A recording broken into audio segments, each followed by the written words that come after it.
طاری ہوتا ہے انہی مومنین کے ناموں سے، پھر پتہ چلتا ہے کہ بات حقیقت یہ نہیں جو دنیا سمجھ رہی ہے۔ دنیا جس چیز کو طاقت سمجھتی ہے کہ وہ اقتدار ہے، قیادت ہے، سیاست ہے، حکومت ہے، ہم نے اپنی اسٹڈی میں یہ پایا، اپنے مطالعے میں پایا کہ یہ ساری چیزیں طاقت نہیں ہے۔ سیاست ہو، حکومت ہو، اقتدار ہو، یہ سب چیزیں طاقت نہیں ہے۔ طاقت کسے کہتے ہیں؟ چاہے وہ غریب کسان کا بیٹا بھی ہو، عشق مصطفیٰ سے سینہ بھرا ہو، وہی طاقت ہے۔ دیکھنا دنیا اس سے لرز جاتی ہے، چاہے وہ کسی غریب بستی سے رہنے والا ہو۔ نبی پاک صلی اللہ تعالیٰ علیہ وسلم کی محبت اپنے سینے میں بسایا ہوا ہے، تو یہی طاقت ہے۔ اور آج میرے عزیزوں ایک چھوٹے سے دیہات کو، یہ دیہاتی ہے نا، ایک پنچایت یہاں پر ہے، بڑی آبادی نہیں، میں نے ساری چیزیں معلومات کی، لیکن مسلسل پچھلے 2-3 مہینے سے اس آبادی کا تذکرہ بنگال میں بھی سن رہے ہیں، بہار میں بھی سن رہے ہیں، یو پی میں بھی، کرناٹک میں بھی، ممبئی میں بھی۔ ظاہر سی بات ہے، ایک چھوٹے سے دیہات کا تذکرہ کیوں ہے؟ میرے عزیز کفیل انور نے یہ کہا تھا کہ یہاں چلنے کے بعد پتہ چلے گا کہ یہ اتنا مشہور کیوں ہے، اور آج آنے کے بعد یہ احساس ہوا کھٹکل بہار اپنی زمین سے مشہور نہیں، عشق مصطفیٰ کی بدولت ہے۔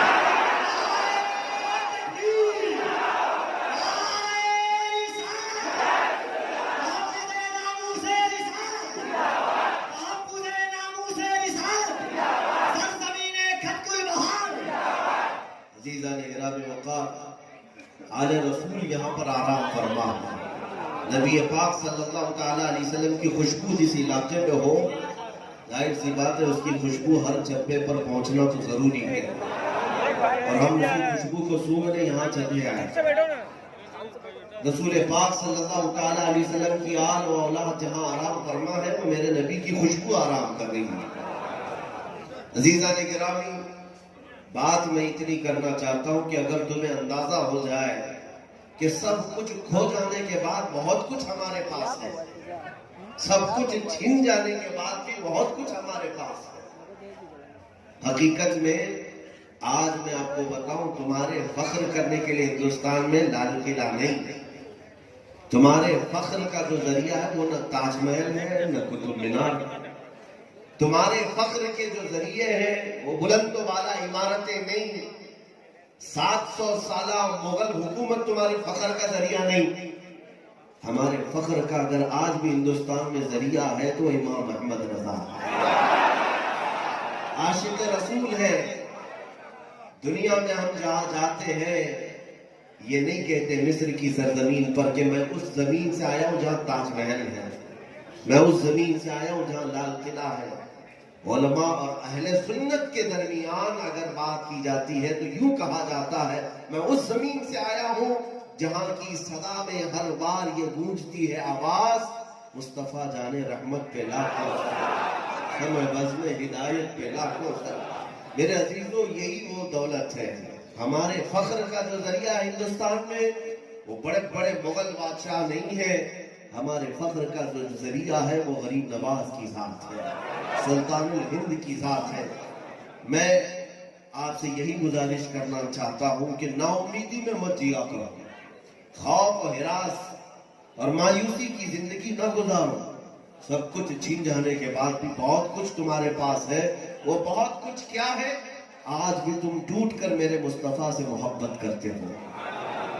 اگر نبی پاک صلی اللہ تعالیٰ علیہ وسلم کی محبت کی بات نہ ہوتی تو یہ مجمع یہاں مجھے دیکھنے نہیں آیا ہے، یہ مجمع، یہ ٹھاٹے مارتا ہوا سروں کا سمندر صرف اور صرف انسان دیکھنے نہیں آیا ہے، بلکہ یہ جو بھی آیا ہے وہ اپنے مصطفیٰ کی بات سننے آیا ہے۔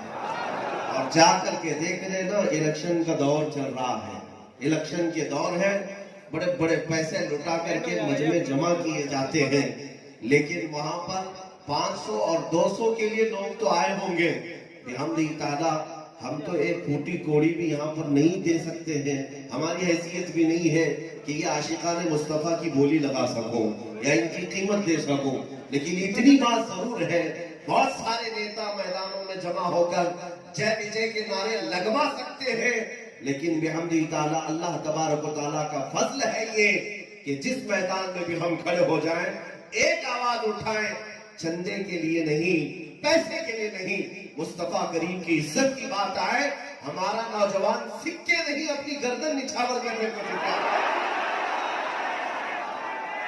آج بھی یہ جذبہ سلامت ہے الحمدللہ، اسی لیے ہم تن کر کے کہتے ہیں، ہم سینے فخر کے ساتھ کہتے ہیں، بتلا دو گستاخ نبی کو غیرت سنی زندہ ہے، بتلا دو گستاخ نبی کو غیرت سنی زندہ ہے، ان کے نام پہ مر مٹنے کا جذبہ کل بھی تھا اور آج میرے نبی سے میرا رشتہ۔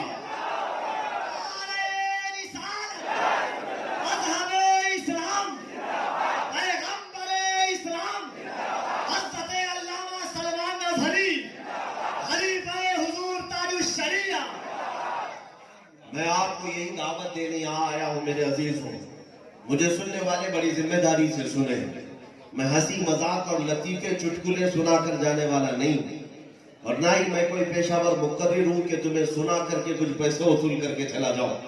بات صرف اتنی ہے اور اتنا پیغام دینا چاہتا ہوں کہ جو بھی زندگی گزر گئی، ہو سکتا ہے دنیا نے اپنی رنگینیوں میں تمہیں گھیر لیا، دنیا نے تمہیں الگ راستے پر ڈال دیا، خواب خرگوش سے بیدار ہو جاؤ، بچی ہوئی زندگی اگر کام میں لا سکتے ہو میرے مصطفیٰ کے قدموں پہ رکھو، اور یہ جو دل کی دھڑکنیں باقی ہیں لیلا مجنوں کے قصوں کو ختم کرو، ان دلوں کی دھڑکنوں کو مصطفیٰ کریم کے لیے چھوڑ دو، ایک بار ان کے حوالے کر کے دیکھو، مر بھی جاؤ گے تو میرے مصطفیٰ کریم صلی اللہ علیہ وسلم کی محبت تمہیں مرنے نہیں دیتی، نام ختم ہوتا نہیں، بے نشانوں کا نشان مٹتا نہیں، مٹتے مٹتے نام ہو ہی جائے گا۔ آج تاریخ کے اوراق سے میں چند باتیں تمہارے سامنے رکھنا چاہتا ہوں۔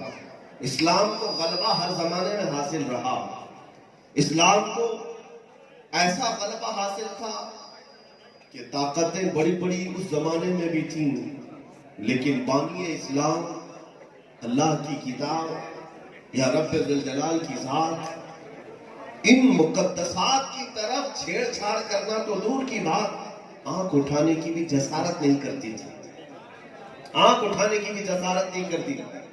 100 سال قبل فرانس کی سرزمین پر جب فلم انڈسٹری کا آغاز ہوا تھا اور فلمیں بنانے کے ہوڑ میں سب الگ الگ فلمیں بنا رہے تھے، فرانس کے کسی تھیٹر نے یا وہاں کی ایک انڈسٹری نے یہ بات طے کی تھی کہ محمد صلی اللہ علیہ وسلم پر ایک فلم بنائی جائے گی۔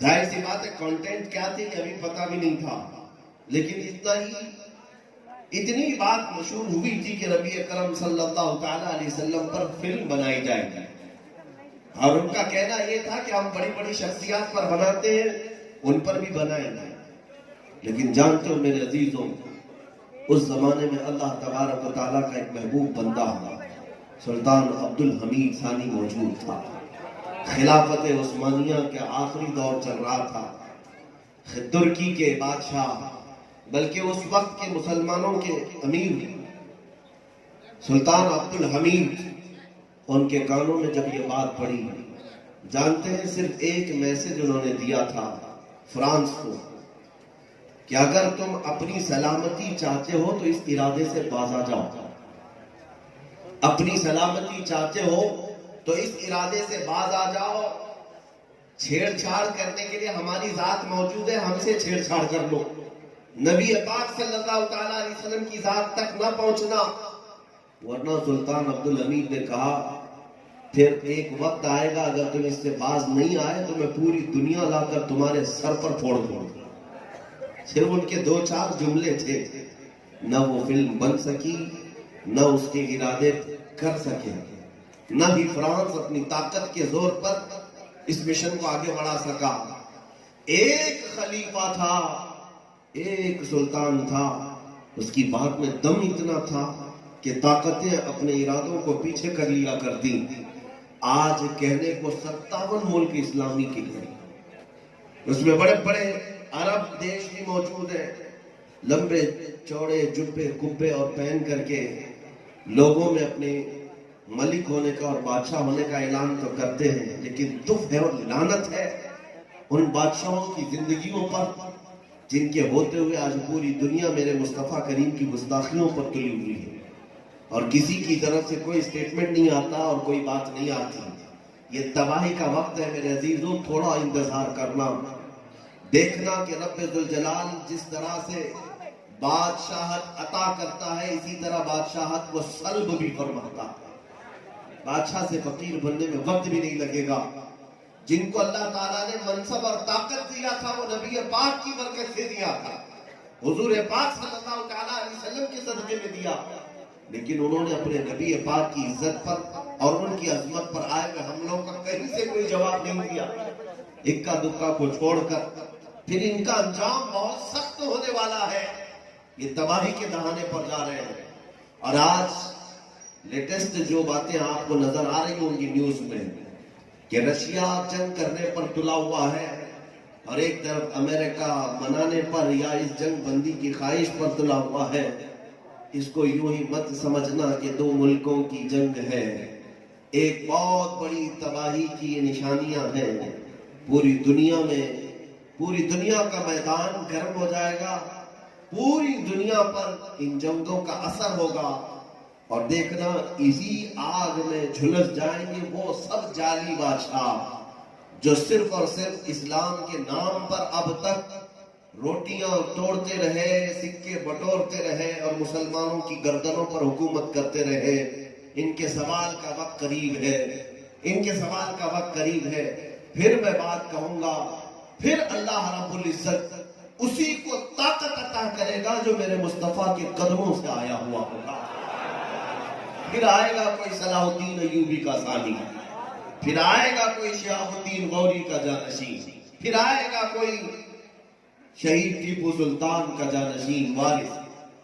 یہ زمانے کے جو حالات ہیں، اس سے میں ایک بات تمہیں بتانا چاہتا ہوں، اگر تمہیں اللہ تعالیٰ نے زندگی دی ہے اور حضور پاک صلی اللہ تعالیٰ علیہ وسلم کے لیے وفاداری نہیں کر سکے تو جو کچھ دیا گیا تھا یہ سب ختم ہو جائے گا۔ بڑی بے عزتی کے ساتھ دنیا سے جاؤ گے، بڑی ذلت کے ساتھ دنیا سے جاؤ گے۔ لوگ یہ سمجھتے ہیں کہ حضور پاک صلی اللہ تعالیٰ علیہ وسلم کی عزت کی بات آئے، بولنا اس میں خطرے سے خالی نہیں۔ میرے عزیزوں، میں جانتا ہوں آج جس طرح سے ہمیں بولنا پڑتا ہے ان ظالم اور ان کتوں کے خلاف جن کی پشت پناہی میں وقت کی حکومتیں بھی ہیں، ہمیں پتا ہے سارا ڈپارٹمنٹ ان کی حفاظت میں لگا ہوا ہے، ان چوروں کے ساتھ حکومتیں بھی ہیں جو نبی پاک کی شان میں بھونکتی ہیں۔ ہمارے بولنے سے ہوتا کیا ہے سب کو پتا ہوگا، ہمیں بھی پتا ہے، یہ حکومتیں مخالف، پولیس مخالف، نیتا مخالف، اور کچھ لوگ تو ہمیں یہ بھی مشورے دیتے ہیں کہ کیا آپ ایک ہی ہیں جو ٹھیکہ لے کر بیٹھے ان کے خلاف بولنے کے لیے۔ میرے عزیزوں، میں نے اتنی بات سمجھ لی ہے، حکومت مخالف ہوتی ہے تو ہونے دو، ساری طاقتیں مخالف ہوتی ہیں تو ہونے دو۔ مجھے قبر میں نہ حکومت کو جواب دینا ہے نہ سیاست کو جواب دینا ہے، میرا مطمع نظر مصطفیٰ کا چہرہ مبارک۔ اگر میرا چاند سلامت تو پوری کائنات سلامت۔ نبی پاک صلی اللہ تعالیٰ علیہ وسلم اگر راضی ہیں تو پھر اس دنیا سے کس بات کا ڈرنا۔ میرے مرشد تاج الشریعہ رحمت اللہ تعالیٰ علیہ نے یہ اعلاناً کہا تھا، مجھے کیا فکر ہو اختر میرے یاور ہے وہ یاور، مجھے کیا فکر ہو اختر میرے یاور ہے وہ یاور، بلاؤں کو جو میری خود گرفتار بلا کر دے۔ اور اعلیٰ حضرت کہتے ہیں خوف نہ رکھ رضا ذرا، تو ہے عبد مصطفیٰ، خوف نہ رکھ رضا ذرا، تو ہے عبد مصطفیٰ، تیرے لیے امان ہے، تیرے لیے امان ہے۔ آج اگر سختیوں میں ہمیں گھیر بھی دیا جائے، جیل کی سلاخیں ہو کہ پھانسی کے پھندے ہو، عزیزان گرام وقار، ایک مومن کے ایمان اور اس کے استقامت کو لرزانے کے لیے یہ چیزیں کچھ نہ مانے نہیں رکھتی، کچھ مانے نہیں رکھتی۔ ہمارے پاس کربل کی داستان رکھی ہوئی ہے. ہمارے پاس امام احمد بن حنبل کے کھائے ہوئے گھوڑے بھی موجود ہیں. حضرت مجدد الفسانی کے جیل میں گزارے ہوئے لمحات کی تاریخ میں موجود ہے. کفایت علی کافی کا پھانسی پر چڑھ جانا بھی ہمیں معلوم ہے. ہمارے پاس اسلاف کی قربانیاں موجود ہیں. اگر ظالم نشے میں آ کر کسی ایک عاشق مصطفیٰ کو اس کے عشق کی بنا پر سزا دیتی ہے تو اتنی بات یاد رکھنا، میں بار بار اس بات کو کہتا آیا ہوں، آپ بھی اس کو اپنے ساتھ محفوظ کر لینا. اور علماء بھی نبی پاک صلی اللہ تعالیٰ علیہ وسلم کے نام پر اگر تم ہمیں مارتے ہو، اتنی بات یاد رکھ لینا، مار تو سکتے ہو، مردہ کبھی نہیں کر سکتے. مار تو سکتے ہو، مردہ کبھی نہیں کر سکتے. مرنا اور ہے، مردہ ہونا اور ہے. مرنا اور ہے، مردہ ہونا اور ہے. اگر ان کے نام پر کوئی مر گیا ہے تو یاد رکھنا، جب تک سورج طلوع ہوتا رہے گا اس کا نام بھی باقی رہے گا. 100 سال کے بعد بھی ہمارے جلسوں میں اعلیٰ حضرت زندہ تھا. ان کے نام کے نعرے آج بھی لگتے ہیں. کس بات پر؟ اس لیے کہ انہوں نے عشق مصطفیٰ کی دولت ہمیں عطا کی تھی. نبی پاک کی بات کرتے تھے، حضور کی تعریف کرتے تھے، تو جو حضور کی تعریف کرتا رہا اس کو اللہ تبارک و تعالیٰ اس کے نشان کو ہمیشہ باقی رکھتا ہے. تو اب جس بات کی طرف میں آ رہا ہوں وہ یہی ہے کہ خوف اپنے دل سے نکالو، ڈر اپنے سینے سے نکالو.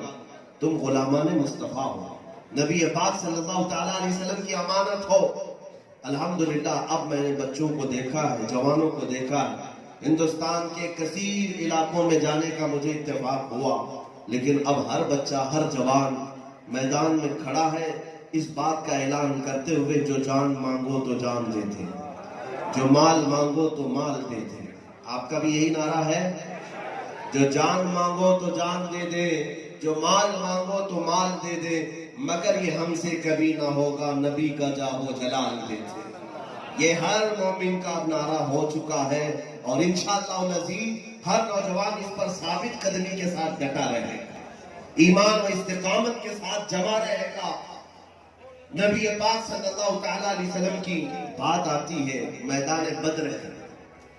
313 نہتے صحابہ تھے، لیکن آپ کو پتا ہے ان 313 کی صف میں 2 بچے روتے ہوئے حضور کے پاس آئے تھے، جن کی عمر 13 اور 15 سال کے آس پاس کی ہے. 11 اور 13 یا 13 اور 15 کے آس پاس کی. وہ کس لیے آئے تھے؟ حضور پاک صلی اللہ تعالیٰ علیہ وسلم سے عرض کر رہے تھے کہ ہمیں یا رسول اللہ صلی اللہ علیہ وسلم دشمنوں سے لڑنے کی اجازت ہمیں بھی دی جائے. اللہ کے نبی صلی اللہ تعالیٰ علیہ وسلم فرماتے ہیں کہ بچوں پر جہاد نہیں، بچوں پر ابھی یہ فرض نہیں، تم اپنے گھر آرام کرو. لیکن وہ کیا جذبہ تھا، میدان میں ان بچوں کو لے آئے اور حضور سے اجازت لینے کے لیے رونے لگے. اور میرے آقا علی سے بے قصاں، وہ چارہ سازہ درد مندہ، کب کس کے آنسو کو دیکھ سکتے تھے. آپ صلی اللہ تعالیٰ علیہ وسلم نے ان بچوں سے کہا ان صفوں میں کھڑے ہو جاؤ، اگر تمہارا شانہ ان صحابہ کے شانے سے لگ جائے تو تمہیں جانے کی اجازت ملے گی. کہاں یہ 11-13 سال کے بچے اور کہاں بڑے بڑے صحابہ جو صف میں کھڑے ہیں. جا کر کے بچے کھڑے ہوئے ہیں. میں یہ جذبہ صرف تمہیں بتانا چاہتا ہوں نوجوان، حضور کی محبت اتنی اعلیٰ پیمانے پر ہو کہ یہ دنیا تمہیں پھیکی لگنے لگ جائے، یہ پھیکی لگنے لگ جائے. بچے کھڑے ہوئے، شانہ نہیں ملا، پیروں کو اٹھا دیا پھر بھی نہیں ملا. دونوں سگے بھائی تھے، ایک بچہ گیا اور ایک پتھر اٹھا لایا، پیچھے پتھر رکھا اور دونوں بچے اس پتھر پر چڑھ گئے اور اپنے پنجوں کے بل کھڑے ہو گئے، ایڑیاں اٹھا دی. دیکھا شانے سے شانہ مل گیا، جانے کا بہانہ مل گیا. نبی پاک صلی اللہ علیہ وسلم سے ان کی کوئی چیز چھپی نہیں تھی، حضور دیکھ رہے تھے. لیکن ان کا جذبہ دیکھا. یہ عمر میں اتنے چھوٹے ہیں، اور یہ میرے عزیزوں ایک بات یاد رکھنا، کرکٹ کا گراؤنڈ نہیں تھا وہ، یا فٹ بال کا گراؤنڈ نہیں ہے کہ کھیل کر پسینہ پسینہ ہو کر واپس آ جائیں. وہ جنگ کے میدان کی بات کر رہا ہوں، جہاں تلواریں لہرا رہی ہیں، نیزوں کی آوازیں آ رہی ہیں، تعداد بھی کئی گنا زیادہ دشمن کی ہے. اس میدان میں اترنے کے لیے بچے ہیلے بہانے کر رہے ہیں کہ ہمیں جانا ہے، ہمیں جانا ہے، ہمیں اجازت دی جائے. یہ صرف اور صرف جذبہ نبی کے غلاموں میں دیکھنے کو ملا ہے، ورنہ دنیا کی بڑی بڑی فوجیں میدان چھوڑ کر بھاگ جاتی ہیں جب دشمن کی طاقت دیکھتی ہیں۔ یہ نبی کے غلاموں کا ہی وتیرہ رہا ہے شیوا، وہ دشمن کی تعداد کبھی نہیں دیکھتی بلکہ ہمیشہ اپنے نبی کے چہرے کو دیکھا کرتی۔ یہ غلامان مصطفیٰ کی جماعت کا شیوا ہے۔ حضور اکرم صلی اللہ تعالیٰ علیہ وسلم نے اجازت مرحمت فرمائی کہ ٹھیک ہے بچے تم لوگ جا سکتے ہو۔ بچے آئے، یہ 313 جو صحابہ تھے میدان بدر میں، ان 313 میں ان دو بچوں کی کیفیت کیا تھی؟ عبد الرحمن بن عوف رضی اللہ تعالیٰ عنہ فرماتے ہیں میں گزر رہا تھا، یہ دو بچے میرے پاس آئے اور کہتے ہیں کہ چچا جان ابو جہل کس کا نام ہے؟ یہ جانتے بھی نہیں تھے لیکن پوچھ رہے کس کا؟ ابو جہل کس کا نام ہے؟ اسی کو تو شاعر نے کہا تھا کہ حضور پاک صلی اللہ تعالیٰ علیہ وسلم کے غلاموں کا حال تو یہ ہے، دیوان گانے عشق محمد کو دیکھ کر گھبرا گئی ہے گردش دوران کبھی کبھی۔ اکثر ان کے جو ٹارگٹ ہوا کرتے تھے وہ بڑی بڑی طاقتوں کو ہلا دیا کرتے تھے۔ ابو جہل کس کا نام ہے؟ حضرت عبد الرحمن بن عوف نے کہا بچوں تم اس کا کیا کرو گے؟ وہ سردار قریش ہے، وہ قریش کا پہلوان ہے، تم اس کا کیا کرو گے؟ بچوں کا جذبہ سنے، کہتے ہیں سنا ہے نبی پاک کی شان میں گستاخیاں کرتا ہے، گالیاں دیتا ہے، ہم اس کو اس کی حیثیت دکھائیں گے اور اس کا مزہ چکھائیں گے۔ 13 سال کے بچے پہلوان سے لڑنے کی بات کر رہے ہیں۔ قریش جس سے ڈرتے تھے وہ سردار قریش کہلاتا تھا ابو جہل، اس سے ٹکرانے کی بات کر رہے ہیں۔ یہ جذبہ کون سا تھا؟ وہ کیا کھاتے تھے؟ کیا باڈی بنائے ہوئے بچے تھے؟ ان کے پاس جو توکل اور یقین تھا وہ صرف عشق مصطفیٰ کا تھا، محبت مصطفیٰ کا تھا۔ حضرت عبد الرحمن بن عوف کہتے ہیں میں ابھی بات چیت میں مشغول تھا بچوں کے، ابو جہل سامنے گھوڑے پر سے گزر ہی رہا تھا، میدان میں گزر رہا تھا۔ میں نے اشارہ کر کے بتایا بچوں وہ جو جا رہا ہے وہی ابو جہل ہے، وہی ہے ملعون گستاخ رسول۔ حضرت عبد الرحمن بن عوف کہتے ہیں میری بات ابھی مکمل بھی نہیں ہوئی تھی، یہ دونوں بچے چیل کی طرح اس پر جھپٹ پڑے، اتنی تیزی سے اس کا پیچھا کیا، اسے اندازہ بھی نہیں تھا کہ میرے پیچھے کوئی آ رہا ہے۔ یہ دو چھوٹے اسے بچوں نے، ایک نے اس کے گھوڑے کے پیروں پر تلوار ماری، وہ نیچے زمین پر گر گیا، اور دوسرا اس کے سینے پر بیٹھ گیا اور اسے فنا فی النار کر کے رہا۔ تاریخ میں یہ بات رقم ہے آج کی، اوروں نے اگر کافروں کو مارا تھا تو ان بچوں نے کفر کو مارا تھا، اوروں نے اگر جاہلوں کو مارا تھا ان بچوں نے ابو جہل کو مارا۔ عزیزان گرامی، اس کے بعد ہوتا کیا ہے؟ کیا ان بچوں کو چھوڑ دیا گیا؟ ایک عظیم گستاخ کو، ایک بڑے گستاخ کو انہوں نے ختم کیا۔ کفار و مشرکین کے خیمے میں ہلچل تو ہوتی ہے، دشمنوں کے خیمے میں یہ بات پھیل گئی کہ ہمارا سردار مارا گیا، اور مارا کس سے گیا؟ دو چھوٹے بچوں سے مارا گیا، اور یہ دونوں بچے ایک کسان صحابی کے بیٹے تھے۔ اسلام میں تمغہ حاصل کرنے کے لیے بڑے خاندان سے ہونا ضروری نہیں، حضور کی محبت ہو، سینہ لبریز ہو نبی پاک کے عشق سے، تو پھر ہر دولت اس کے قدموں پر آ ہی جاتی ہے۔ یہ بات جب پھیلی مکہ کے ان دشمنوں کے درمیان تو دو پہلوان آئے اور ان دونوں چھوٹے بچوں کا پیچھا کیا۔ ان میں سے جو دو بڑے صاحبزادے تھے حضرت معاذ، ان کے کندھے پر تلوار مار دی جس سے ان کا ہاتھ کٹ گیا، ہاتھ کٹ گیا، لیکن بغل کی چمڑی سے ابھی ہاتھ لٹک رہا تھا، کندھے سے لے کر بغل تک کٹ گیا، پورا کٹا نہیں، لٹک رہا تھا۔ اللہ اکبر! حیرت ہے اس نوجوان بچے کی جذبے پر کہ اس ہاتھ سے تلوار فوراً بائیں ہاتھ میں لے لی اور پھر میدان میں یہ ہاتھ لٹک رہا ہے، ہاتھ کٹ کر لٹک رہا ہے۔ تمہاری انگلی پر بھی زخم ہو جائے تو پٹی کرا کرنے کے لیے بھاگ جاؤ، ناخن اگر اکھڑ جائے تو بیٹھ جاؤ گے، لیکن مونڈھے سے ہاتھ الگ ہو چکا ہے۔ وہ بچہ پیچھے ہٹنے کو تیار نہیں، اس لیے کہ یہ وہی لوگ تھے جن کا یہ نعرہ تھا دہن میں زبان تمہارے لیے، بدن میں ہے جان تمہارے لیے، یا رسول اللہ ہم آئے یہاں تمہارے لیے، اٹھے بھی وہاں تمہارے لیے۔ جن کا یہ جذبہ تھا انہیں کوئی چیز پیچھے نہیں ہٹاتی، بائیں ہاتھ سے لڑتے لڑتے پھر آنے لگا، اور پھر ہوتا کیا تھا، یہ ہاتھ لٹکتا تھا، خون گرتا تھا، ہاتھ لٹک کر سامنے آتا تھا۔ وہ منظر بھی صحابہ نے دیکھا، اس 13 سالہ بچے نے اپنے سیدھے ہاتھ کو پیر میں دبا کر کھینچ کے نکال دیا، چمڑی جو بچی ہوئی تھی کھینچ کر نکال دیا، اور پھر کیا کہتا ہے پلٹ کر کے، مجھے اس ہاتھ کی ضرورت نہیں جو اللہ اس کے رسول کی رضا حاصل کرنے میں خلل پیدا کر رہا ہے، یہ ہاتھ مجھے خلل پیدا کر رہا تھا، میں نے اس کو جدا کر کے الگ کر دیا۔ اللہ بستروں پر آرام سے سونے والے، نبی پاک کے نام پر بوٹیاں توڑنے والے، روٹیاں کھانے والے، میں تم سے سوال کرتا ہوں، آج حضور کی عزت پر ایسی بات آ گئی، نہ تمہاری راتیں بے چین ہیں آج، نہ تمہارے دن بے چین و بے قرار ہیں، آج تمہارا عیش، تمہاری عشرت اسی طرح برقرار ہے۔ ہونا تو یہ چاہیے تھا کہ کھانے پھیکے لگنے لگ جائیں۔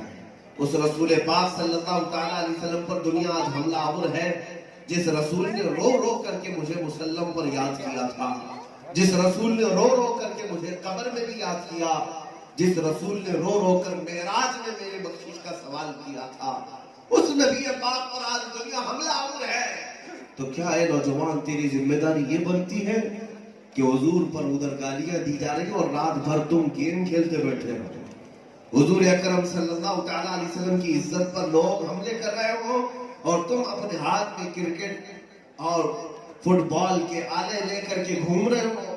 قیامت کے دن جب حضور کی بارگاہ میں تم سے پوچھا جائے گا، اے جوان جو تجھے طاقت دی تھی اللہ نے، جو تجھے امانت دی تھی اللہ نے، صحت دی تھی، کہاں کہاں خرچہ کیا؟ اللہ تعالیٰ اگر یہ سوال کرے جب میرے نبی کو گندی گالیاں دی جا رہی تھی تب تو کیا کر رہا تھا، کیا یہی جواب دو گے کہ مولا رات بھر موبائل کھیل رہا تھا؟ یہی جواب دو گے کہ اللہ رات بھر چیٹنگ میں مصروف تھا؟ کیا یہ جواب دو گے کہ دن رات میدان میں کھیلا کرتا تھا؟ اے نوجوانوں اٹھو، وہ گر نہ حشر نہ ہوگا پھر کبھی، دوڑو کہ زمانہ چھال اپنی چل گیا۔ تمہیں آج احساس بیدار کرنے کی ضرورت ہے، تم زندہ ہو، تمہارے اندر حضور کی محبت بھی ہے، مجھے پتا ہے، تم نبی پاک صلی اللہ تعالیٰ علیہ وسلم کے لیے مر مٹنے کا جذبہ رکھتے ہو، مجھے پتا ہے۔ ارے ہمارا حال تو یہ ہے کہ نام بھی اگر اذان میں سنتے ہیں انگوٹھوں کو بوسہ دے کر آنکھوں سے لگاتے ہیں، اس نام پاک سے آج بھی تمہاری محبت ہے، مجھے پتا ہے، لیکن جینے کے جو انداز بنائے ہیں یہ محبت کا تقاضا نہیں ہو سکتا، جینے کے جو طریقے بنائے ہیں یہ عشق کا تقاضا نہیں ہو سکتا۔ محبت زبانی نہیں ہوتی میرے عزیز، محبت جان کے ساتھ ہوتی ہے، محبت اپنے اعمال کے ساتھ ہوتی ہے۔ حضور کو جو چیز راضی نہیں، پھر چاہے پوری دنیا اس سے راضی کیوں نہ ہو، ہم اس چیز کو پسند ہرگز نہیں کر سکتے۔ محبت کا معیار تو یہ ہونا چاہیے۔ سیدنا ابو بکر صدیق رضی اللہ تعالیٰ عنہ کا محبت کا معیار دیکھیں۔ میں آپ کو ایک بات بتا دوں، صحابہ اکرام رضوان اللہ تعالیٰ علیہ مجمعین میں نبی پاک صلی اللہ تعالیٰ علیہ وسلم کی محبت کے جو جذبے تھے وہ کیسے تھے؟ حضرت عمر ابن خطاب رضی اللہ تعالیٰ عنہ گھوڑے پر بیٹھ کر ایک جگہ سے گزر رہے اور گزرتے ہوئے ایک درخت کے نیچے سے آپ کا گزر ہوا، اس کی ٹہنی لٹکی ہوئی تھی، آپ گھوڑے کو وہاں رکاتے، تھوڑا اچھل کر کے اپنا امامہ اس کو الجھاتے، درخت کی ٹہنی پر امامہ الجھ گیا، پھنس گیا، کھل گیا، اور اس کے بعد آپ ہنستے مسکراتے، پھر آپ نے سر پر امامہ باندھا اور آگے چل پڑے۔ یہ کیا حرکت تھی؟ یہ کیا کون سا عمل تھا؟ کیا شریعت نے اس کا حکم دیا کہ یہاں سے گزرو تو اپنا امامہ درخت میں الجھاؤ؟ حضرت عمر ابن خطاب رضی اللہ تعالیٰ عنہ سے پوچھا گیا، آج عجیب و غریب آپ سے یہ کام دیکھا گیا؟ آپ نے فرمایا، کچھ سال پہلے میں رسول پاک صلی اللہ علیہ وسلم کے ساتھ یہاں سے گزر رہا تھا، اس وقت یہ درخت کی ٹہنی اور نیچے کو جھکی ہوئی تھی، چلتے چلتے اچانک میرے آقا صلی اللہ علیہ وسلم کا امامہ اس ٹہنی سے الجھ گیا اور حضور کا امامہ کھل گیا۔ نبی پاک صلی اللہ علیہ وسلم نے واپس وہاں رک کر کے اپنا امامہ باندھ لیا اور مسکرا کر کے چل پڑے۔ آج میں اسی راستے سے گزر رہا تھا لیکن ٹہنی اوپر تھی، لیکن دل یہ گوارا نہیں کیا کہ میرے نبی کی ادا کو عمل کر کے نہ گزروں، اس لیے میں گھوڑے کو رکایا، جان بوجھ کر کے اپنے امامے کو الجھایا، اور جب کھل گیا پھر میں نے باندھ لیا، مجھے میرے محبوب کی یاد آ گئی، میرے حبیب کی مجھے یاد آ گئی۔ میرے عزیزوں، یہ کام نہ فرض تھا نہ واجب ہے، یہ کام امامے کو الجھانا۔ صحابہ سے پوچھتے کیا شریعت نے اس کا حکم دیا؟ نہیں، یہ ان کی محبت تھی جو اپنے حبیب کا کوئی عمل چھوڑنا نہیں چاہتے تھے، یہ ان کا عشق تھا جو اپنے حبیب کا کوئی عمل دور ہونا نہیں چاہتے۔ اور آج ہمارا کیا حال ہے؟ نبی پاک صلی اللہ تعالیٰ علیہ وسلم سے محبت کے دعوے، لیکن ہر سنت تم چھوڑنا چاہتے ہو، ہر سنت کو تم پیچھے ڈال چکے ہو، نہ چہرہ حضور کی طرح بنانا چاہتے ہو، نہ لباس، نہ تمہارے اخلاق و کردار ایسے رکھنا چاہتے ہو۔ میرے عزیزوں، پھر کون سی محبت کی ہم بات کرتے ہیں؟ محبت کے کچھ تقاضے ہوتے ہیں، کچھ چیزیں چھوڑنی پڑتی ہیں۔ دنیا ناراض ہوتی ہے تو ناراض ہونے دو، یہ تم سے کچھ نہیں چھین سکتی۔ اللہ نے تمہارا رزق تمہارے ماں کے پیٹ میں ہی لکھ کر کے بھیجا ہے۔ جب تم ابھی دنیا سے آئے، دنیا میں آئے نہیں تھے، اس سے پہلے ہی اللہ تعالیٰ نے تمہارا رزق مقدر کر کے رکھا ہے، وہ کہیں نہیں جانے والا ہے، تمہارا رزق تمہیں مل کر رہے گا۔ لیکن حیرت کی بات ہے کہ کچھ نوجوان صرف مال و دولت کے لیے یا اپنی خواہشات نفسانیہ کے لیے اپنے نبی پاک کے اخلاق کو چھوڑ کر درندوں کے اخلاق کو اپنانا پسند کر رہے ہیں۔ ظاہر سی بات ہے، جنگلی بننا تمہیں پسند ہے، ارے کپڑے پھاڑ کر کے پہن رہے ہو، چوٹیاں رکھ رہے ہو، بالیاں پہن لیا، بنگڑیاں پہن لیا، یہ کون سے اخلاق اور کردار پر چل پڑے؟ تمہیں کون اچھا لگنے لگ گیا؟ ادھر سے بھی کپڑے پھٹے، ادھر سے بھی کپڑے پھٹے، اور کچھ تو آدھے ننگے، یہ تمہیں اچھے لگنے لگ گئے؟ یہ جنگلی زندگی تمہیں اچھی لگنے لگی؟ یہ وہ زندگی ہے جہاں یہ دنیا تمہیں حیوان بنانا چاہتی ہے، حیوان، جہاں اخلاق و کردار کا نام ہی نہیں ہے۔ زنا کو فخر کے طور پر دیکھا جاتا ہے، اور شراب اعلیٰ لوگوں کی علامت سمجھی جاتی ہے، اور جوا پیسے والوں کے نشان سمجھے جاتے ہیں۔ اس دنیا میں جانا چاہتے ہو تو یہ وہی تو دور ہے جو مکہ والوں کا تھا، جہاں لوگ عورتوں کی عزت کے ساتھ ایسے کھیلتے کہ انہیں اپنی ماں اور بہنوں کا کبھی خیال نہیں آتا۔ یہ وہی مکہ تو تھا جہاں بیٹی پیدا ہونے پر گردن مروڑ کر کے دفن کر دیا کرتے تھے۔ وہ حیوانی تو تھے، انسانیت یہ کام نہیں کراتی، حیوانی تو تھے۔ آج انہی کردار کی طرف تمہیں واپس لے جانے کے لیے دنیا پوری ایڑی چوٹی کا زور لگاتی ہے، پوری ایڑی چوٹی کا زور تمہارے پیچھے لگایا گیا کہ تم اسی حیوانیت کے دور میں چلے آؤ، اسی حیوانیت کے دور میں۔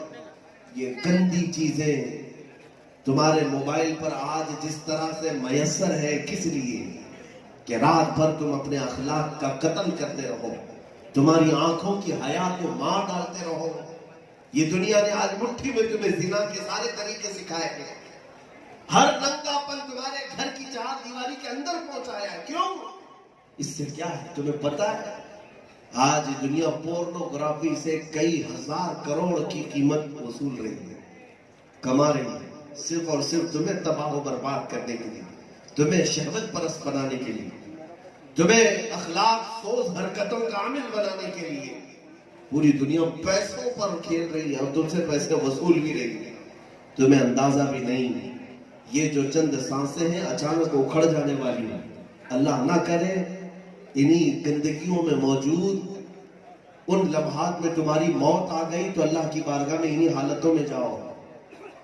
آج توبہ کر لو اور اس بات کا عہد کر لو کہ اب میں جیوں گا تو میرے مصطفیٰ کی رضا کے مطابق جیوں گا، میرے نبی جیسا پسند کرے میں ویسا جیوں گا۔ اور جانتے ہو میرے آقا کی محبت آ جائے تو آدمی اتنا بے خوف ہو جاتا ہے، نڈر ہوتا ہے۔ الحمدللہ کسی بات کا خوف نہیں لگتا، اس لیے کہ ہر بار یہ احساس ہوتا ہے۔ میں اپنی بات بتاؤں، میں تعریف کے لیے نہیں کہہ رہا ہوں، مسلسل سفر، جبکہ میں ایسے سفر کرنے کا اہل بھی نہیں۔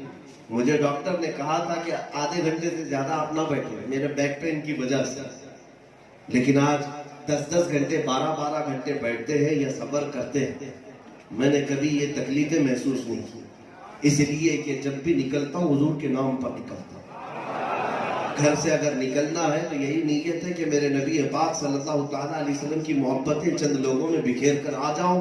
اسی راستے اگر موت آ گئی تو حضور کی بارگاہ میں پہنچ ہی تو جائیں گے. نبی پاک صلی اللہ تعالیٰ علیہ وسلم کی محبت میں نکلے. میں جو بات کہہ رہا تھا وہ یہ ہے کہ بہت سارے ڈر اور خوف لوگوں کے ذہن و دماغ میں ہوتے ہیں. ہمیں بھی بتائے جاتے ہیں کہ یہ علاقہ ایسا ڈینجر ہے, فلاں علاقہ ایسا سخت ہے, اب ادھر سے سفر کریں گے یہ تکلیف ہو سکتی ہے, فلاں جگہ سے جائیں گے یہ تکلیف ہو سکتی ہے. احتیاط اپنی جگہ پر, تدبیریں اپنی جگہ پر. لیکن میں آپ کو بتاؤں آج تک بحمدللہ تعالیٰ کبھی خوف نہیں آتا, اس لیے کہ ہر بار یہ احساس ہوتا ہے کہ حضور ساتھ ہے. ہر بار یہ احساس ہوتا ہے کہ رسول پاک صلی اللہ تعالیٰ علیہ وسلم ساتھ ہے. اور اللہ تبارک و تعالیٰ کی مدد جب تک ہے, مولا جب تک نہیں چاہے گا پوری دنیا میرا ایک بال بھی نہیں نوچ سکتی. اور اگر اللہ کو منظور ہے تو چیوٹی سے بھی موت ہو سکتی ہے. لیکن آپ کو میں یہ چیز دینا چاہتا ہوں, حضور صلی اللہ تعالیٰ علیہ وسلم کے جب وفادار ہو جاؤ گے ہر چیز کا خوف تمہارے دل سے نکلے گا. میں تمہیں ایک بات بتاتا ہوں. میرے مرشد گرامی کی بارگاہ میں بیٹھا اور کچھ باتیں چل رہی تھی موت کے متعلق. باتیں موت کیا ہونے والا ہے, قبروں کے حالات کیسے ہوتے ہیں. ظاہر سی بات ہے جب کسی باعمل عالم سے سنو گے تو رقت طاری ہو جاتی ہے. ہم حضور میرے مرشد کے پاس بیٹھے سن رہے تھے ان باتوں کو. آپ یہ کہہ رہے تھے کہ بڑے سخت حالات ہوتے ہیں, قبر ہر ایک کو دباتی ہے, ہر ایک کو دباتی ہے, دونوں دیواریں آ کر اس کو دبا جاتی ہیں. اور تم دیکھتے ہو کہ کس طرح سے ہم قبروں میں لوگوں کو دفن کر کے آتے. بہت چھوٹی سی قبر ہوتی ہے, بند کر کے آتے ہیں, ہاتھ اٹھائے تو ہاتھ بھی اس کا نظر نہ آئے, اتنا اندھیرا قبر میں ہوتا ہے. ایک سوال ہم نے یہ کیا کہ کیسے برداشت کر سکے گا آدمی, اتنی گھٹن ہو سکتی ہے. بلکہ یہ بھی فرمایا گیا 3 دن کے بعد اس کی ناک سے اس کے پیٹ کا سامان باہر آنے لگ جاتا ہے, اس کے منہ سے, اور اس کے کانوں سے اس کا بھیجا بھی ابل کر کے باہر آ جاتا ہے. 8 دن کے بعد پیٹ پھٹ جاتا ہے, 40 دن کے اندر اس کے سارے اعضاء بکھر جاتے ہیں الگ الگ.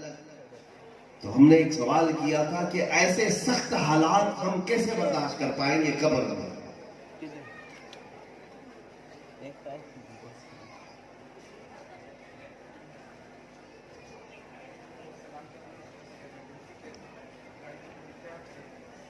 ایک گاڑی نمبر ہے ہما خندہ بودند تو گریاں آنچنا زی کے وقت مردنے تو ہما گریاں بودند تو خندہ. آپ نے فارسی کا ایک شعر کہا کہ تجھے یاد ہے جب تو پیدا ہوا تھا تو روتا ہوا دنیا میں آیا تھا, اور تیری پیدائش کی خوشی میں سارے ہنس رہے تھے, تیرے رشتہ دار سب ہنس رہے تھے, لیکن تو روتا ہوا آیا. ہر بچہ دنیا میں روتا ہوا آتا ہے. تمہیں بھی پتا ہونا چاہیے کہ تم سب روتے ہوئے دنیا میں آئے, لیکن ہمارے آنے کی خوشی میں کوئی رو نہیں رہا تھا, سب ہنس رہے تھے. ماں بھی, باپ بھی, رشتہ دار بھی, سب ارے مٹھائیاں بانٹ رہے تھے. ہوتا یہی. اب شاعر یہ کہتا آج نازی کے وقت مردنے تو ہما گریاں بودند تو خندان. اب تو ایسی زندگی گزار کر کے جا کہ جب تیرا آخری وقت آئے تو سارے تیرے جانے کے غم میں رو رہے ہوں اور تیرے لبوں پہ مسکراہٹ. تو مسکراتا ہوا دنیا سے جائے, توجہ چاہتا ہے. اب سوال یہ آتا ہے کہ مسکراتے کیسے جائیں گے؟ کیا یہ ہمارے اختیار میں ہے, ہمارے کنٹرول میں ہے؟ ارے آخری وقت کس حالت میں آنے والا پتہ نہیں. موت سے پہلے اکثر کا پیشاب پخانہ نکل جاتا ہے. موت کا درد اتنا شدت کا ہوتا ہے کہ بیوی, بچے, بھائی, بہن سب بھول جاتا ہے. مرنے والے کوئی نظر نہیں آتا. ایک قطرہ پانی اس کو ایک ندی پانی کے برابر لگتا ہے, ایک سمندر کے برابر اس کو لگتا ہے, اتنی پیاس کی شدت. ایسے حالت میں ہنسے گا کیسے, مسکراتے کیسے جائے گا؟ لیکن بزرگوں نے کہا مسکراتے ہوئے دنیا سے جاؤ. کیسے ہوگا؟ کون جائے گا مسکراتے ہوئے؟ اپنے کنٹرول میں نہیں, اختیار میں نہیں. میں یہ پوری باتیں حضور تاج الشریعہ رحمۃ اللہ تعالیٰ علیہ سے جو سنا وہ نقل کر رہا ہوں. آپ نے فرمایا تم نے دیکھا کبھی کوئی کسی شہر جاتا ہے کمانے کے لیے، یہاں سے کوئی ممبئی گیا کمانے کے لیے اور کماتا رہا، 10 سال کے بعد اگر اسے آنا ہے، اچھے کام کیا تھا، اس کا نام پیپر میں آ گیا تھا، کھٹکل بار والے انتظار میں ہوں گے کہ ہمارا ایک بندہ ممبئی گیا تھا، عزت کے ساتھ آ رہا ہے، اور وہ بھی جب آ رہا ہوگا تو کئی لوگوں کی محبت اسے خوشیوں میں مبتلا کر رکھے گی کہ بھائیوں سے ملنا ہے، بچوں سے ملنا ہے، رشتہ داروں سے ملنا ہے، دوستوں سے ملنا ہے، سب کے لیے سامان اکٹھا کرنا ہے، اور پھر جب وقت آیا تو مسکراتے ہوئے ممبئی سے یہاں آیا اپنے وطن میں، اپنے اصلی وطن میں۔ لیکن ایک بندہ وہ ہے جو گیا تو تھا تمہارے گاؤں سے، جانے کے بعد چوری چماری میں لگ گیا، ڈاکہ دھنی کرنے لگ گیا، گندے کاموں میں اتنا مشہور ہو گیا کہ پیپر میں نام بھی آ گیا، گاؤں والوں کو بھی پتا چل گیا ہمارے گاؤں سے جو بندہ گیا تھا وہ بڑا گمراہ ہو گیا، گندے کاموں میں لگ گیا ہے۔ اب 10 سال کے بعد اسے بھی گاؤں آنا ہے، مجھے بتاؤ کیا منہ لے کر آئے گا؟ عزت سے آئے گا؟ مسکراتے آئے گا؟ ممبئی سے یہاں آنا اس کے لیے دشوار ہو جائے گا، وہ سوچتا رہے گا پتہ نہیں کون کون پکڑ کے مجھے پوچھے گا، بھائی پوچھیں گے، دوست پوچھیں گے، احباب پوچھیں گے، ارے بھائی اچھا تو گیا تھا، کیا کر کے آیا؟ اس لیے وہ آنا ہی نہیں چاہتا، اور اگر آ بھی گیا تو منہ لٹکائے آئے گا۔ یہ مثال دے کر کے حضرت نے فرمایا تھا یہی حال دنیا سے جانے والے ہیں، جب تم آئے تھے اپنا اصلی وطن چھوڑ کر، وہ جنت ہے، اور یہاں تمہیں اللہ تعالیٰ نے امتحان کے لیے بھیجا، نام کما لیا تھا عبادتوں میں، تو جانے کے وقت تو مسکراہٹ آئی جائے گی، اس لیے کہ اپنے اصلی وطن جانا ہے۔ اور اگر یہاں بدنامی کمایا تھا، برے کاموں میں ملوث تھا، تو موت سے پہلے چہرہ پیلا پڑ جائے گا کہ کیسے جاؤں، فرشتے پوچھیں گے کیا کیا کر کے آئے، اللہ کی بارگاہ میں سوال ہوگا کیا کیا کر کے آئے، تو مرنے والے کا چہرہ پیلا پڑ جائے، پھیکا پڑ جائے، کالا ہو جائے، یہ ڈر کے مارے۔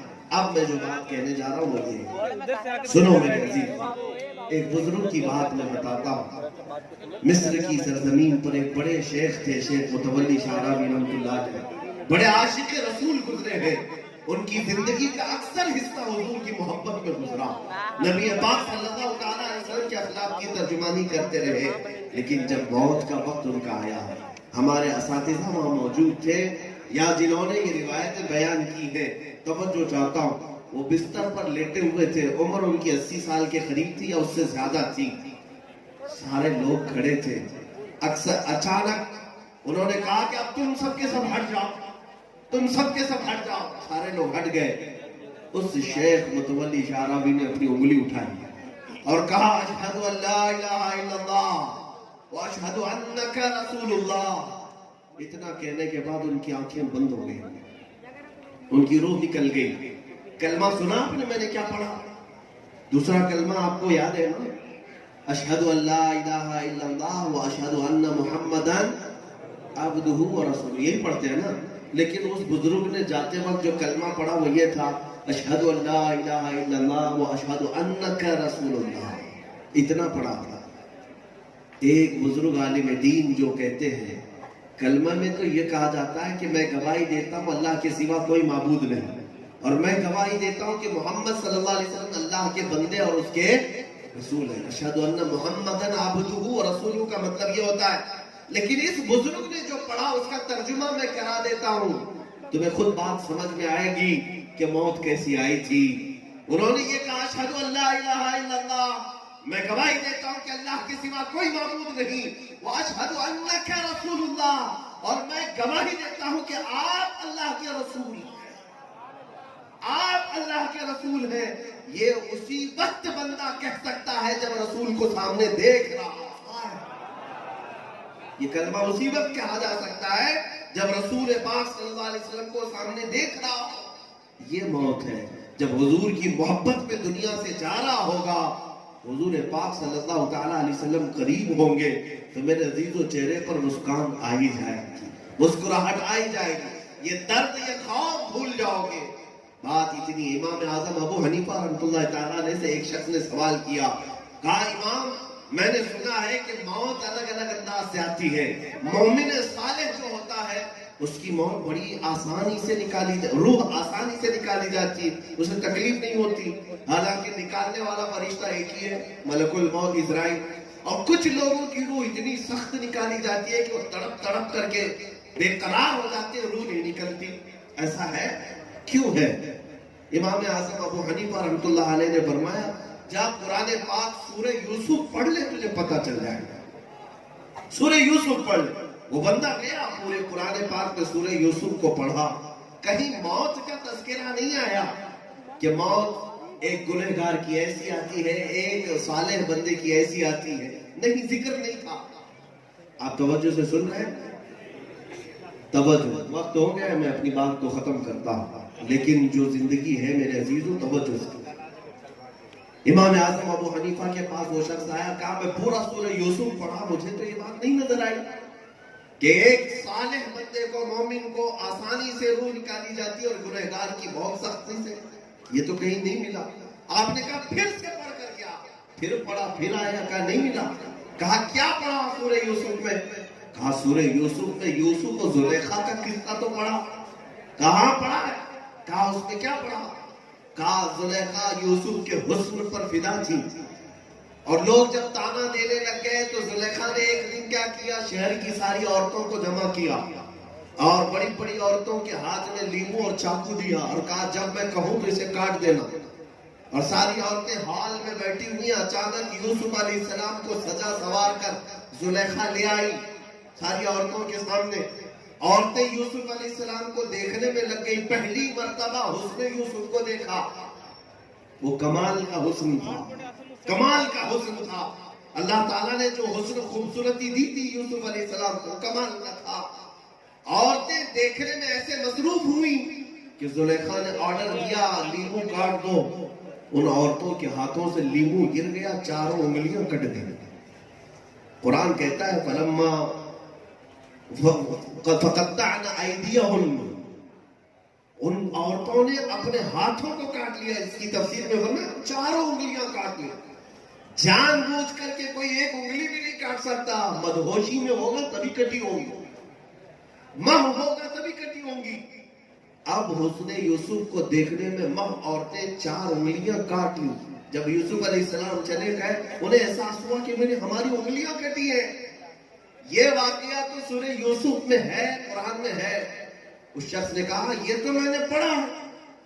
امام اعظم ابو حنیفہ رحمۃ اللہ علیہ فرماتے ہیں کہ اے بندے، کیا تجھے اس بات سے اتنا سمجھ نہیں آئی، اتنی بات سمجھ نہیں آئی کہ یوسف علیہ السلام سامنے ہو تو چار انگلیوں کے کٹنے کا درد نہیں ہوتا، اور جس کے سامنے محمد رسول اللہ ہو اس کی روح نکلنے کا درد کیسے ہو سکتا ہے؟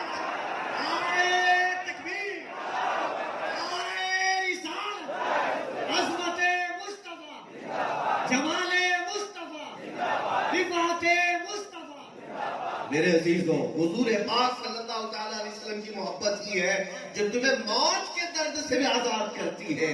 اب اگر جینا ہے تو موت کے ڈر سے مت جیو، اس لیے کہ نبی پاک کے لیے جان رکھی گئی ہے. جس دن یہ جانی ہے ملک الموت سے پہلے میرے مصطفیٰ ضرور تشریف لائے گا. نبی پاک صلی اللہ تعالیٰ علیہ وسلم کی بارگاہ میں ہماری تمنا ہے. یہ ضروری نہیں ہم حضور پر واجب نہیں کرتے کوئی چیز. میرے آقا صلی اللہ علیہ وسلم کی بارگاہ میں ہم تمنا ہی یہ رکھتے ہیں، میرے آقا آؤ کہ مدت ہوئی ہے تیری راہ میں اکھیاں بچھاتے بچھاتے. سنا ہے آپ ہر عاشق کے گھر تشریف لاتے ہیں، میرے گھر میں بھی ہو جائے چراغاں یا رسول اللہ. اے سنی مسلمانوں، نبی پاک صلی اللہ تعالیٰ علیہ وسلم سے جو تمہارا لگاؤ جتنا بڑھے گا، دنیا کا خوف اتنا ہی تمہارے سینے سے دور ہوگا. دنیا کا خوف تو دنیا کا خوف ہے، قبر کی تاریکی سے بھی آزاد ہو جاؤ گے. میں جو بات عرض کر رہا تھا، مرشد گرامی نے فرمایا قبر میں جانے سے خوف مت کرنا، ڈرنا مت. اس لیے کہ ہو سکتا ہے مرنے کے وقت میں احساس ہو بچوں کو چھوڑ جا رہا ہوں، جائیداد چھوڑ جا رہا ہوں، ماں باپ بھائی بہن سب چھوڑ جا رہا ہوں. لیکن اے بندے، جانے کے وقت تجھے احساس ہونا اس دنیا سے بہت اچھی دنیا میں جا رہا ہوں، وہاں جا رہا ہوں جہاں صحابہ بھی ہوں گے، غوث و خواجہ بھی ہوں گے، اعلیٰ حضرت بھی ہوں گے، اور سب رسول اللہ کے دربار میں ہوں گے. مولا کریم نے اگر رحم فرمایا تو مصطفیٰ کے قدموں میں جا رہا ہوں. یہ تصور جس کا ہوگا موت کا ڈر اس کے سینے میں نہیں آئے گا، قبر کا خوف نہیں ستائے گا. عزیزان گرامی، سیدنا عمر ابن خطاب رضی اللہ تعالیٰ عنہ مجلس میں بیٹھے. ڈر کیسے نکلتا ہے میں آپ کو بتاؤں. خوف کیسے جاتا ہے سینے سے، میں آپ کو بتاؤں۔ حضور اکرم صلی اللہ تعالیٰ علیہ وسلم قبر کے احوال سنا رہے تھے۔ جب بھی کوئی انتقال کر جائے اور اسے دفن کر کے لوگ آ جاتے ہیں، قبر بند کر دی جاتی ہے، تم ابھی 40 قدم دور جا چکے ہوں گے، اللہ کے 2 فرشتے قبر میں آتے ہیں۔ یہ حدیث پاک میں رسول کریم صلی اللہ علیہ وسلم فرما رہے ہیں کہ 2 فرشتے آتے ہیں جن کی نیلی آنکھیں ہوں گی، کالا چہرہ ہوگا، بھیانک صورت ہوگی، دانتوں سے زمین پھاڑتے ہوئے آئیں گے، مردے کو اٹھائیں گے اور سوالات کریں گے، تیرا رب کون ہے، تیرا دین کیا ہے، تو حضور کے بارے میں کیا کہتا تھا۔ یہ سوالات کرنے کے لیے فرشتے قبر میں آئیں گے۔ حضور نے یہ قبر کے حالات سنانے کے بعد عمر ابن خطاب سے پوچھا، اے عمر، جب تم قبر میں جاؤ گے اور فرشتے آئیں گے تو کیا کہو گے، کیا جواب دو گے؟ توجہ چاہتا ہوں، ڈر تو ہر ایک کو ہے کہ اتنی بھیانک صورت میں فرشتے آتے ہیں تو کیا ہوگا۔ حضرت عمر نے کیا کہا سنتے ہو؟ عرض کیا، یا رسول اللہ صلی اللہ علیہ وسلم، قبر کے حالات بات کے میں آپ سے ایک عریضہ یہ کرنا چاہتا ہوں، پوچھنا چاہتا ہوں۔ حضور نے فرمایا، پوچھو، کیا پوچھنا چاہتے ہو؟ عمر ابن خطاب نے کہا، یا رسول اللہ، آج جو میں آپ سے محبت کرتا ہوں، کیا یہ محبت مرنے کے بعد قبر میں بھی میرے ساتھ ہوگی؟ سوال بھی کیا آج جتنی میں محبت کرتا ہوں، کیا یہ محبت قبر میں بھی رہے گی؟ نبی پاک صلی اللہ علیہ وسلم نے مسکرا کر کہا، عمر، دنیا کی محبتیں موت تک رہ سکتی ہیں، مجھ سے جو محبت کرتا ہے اس کی حشر تک بھی قائم رہے گی، اور حشر میں بھی رہے گی۔ نبی پاک صلی اللہ تعالیٰ علیہ وسلم کے اس فرمان کے بعد اب جواب کیا آتا ہے سنو۔ عمر سے پوچھا، تم کیا جواب دو گے؟ قبر میں فرشتے آئیں گے۔ حضرت عمر خوشی سے کہتے ہیں، یا رسول اللہ، قبر میں بھی اگر آپ کی محبت باقی رہے گی تو پھر یہ معاملہ مجھے چھوڑ دے، میں خود ہی نپٹ لوں گا کہ منکر نکیر کو کیا کہنا۔